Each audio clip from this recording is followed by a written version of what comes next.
मेरे प्रियो, सबसे पहला कारण मैं आपको बताता हूं, वो है पाप का द्वार, बीमारी की जड़। जब परमेश्वर ने मनुष्य को बनाया, उसने उसे अपनी महिमा और शांति में बनाया। अदन की वाटिका में ना दर्द था, ना बीमारी थी, ना भय था, क्योंकि वहां पर परमेश्वर की उपस्थिति थी। पर जब आदम और हवा ने पाप किया, तो वही पाप एक द्वार बन गया, जिससे मृत्यु, बीमारी और दुख संसार में प्रवेश कर गए।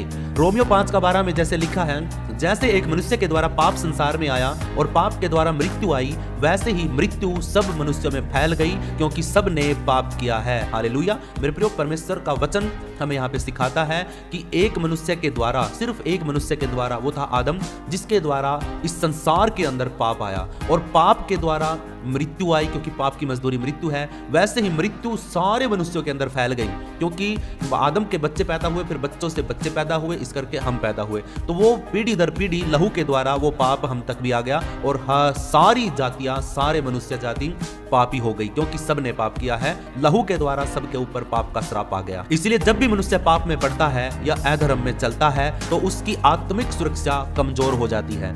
यह वैसा ही है जैसे कोई घर में अपनी दीवार में छोटी सी दीवार या छोटा सा छेद छोड़ देता है। उस दरार से, उस छेद से धूल, कीड़े या बरसात का पानी अंदर आने लगता है।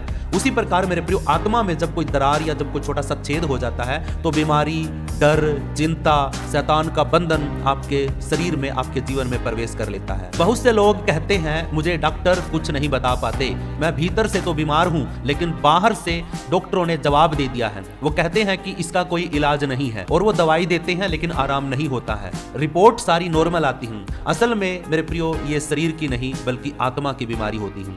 उदाहरण के लिए मैं आपको बताऊं तो कोई व्यक्ति किसी से बहुत क्रोधित है, गुस्से में है, या मन में कोई कड़वाहट रखता है, वह बाहर से तो नॉर्मल दिखेगा, लेकिन भीतर से उसका दिल, उसका मन जलता रहता है, उस गुस्से में, उस कड़वाहट में, उस नफरत में।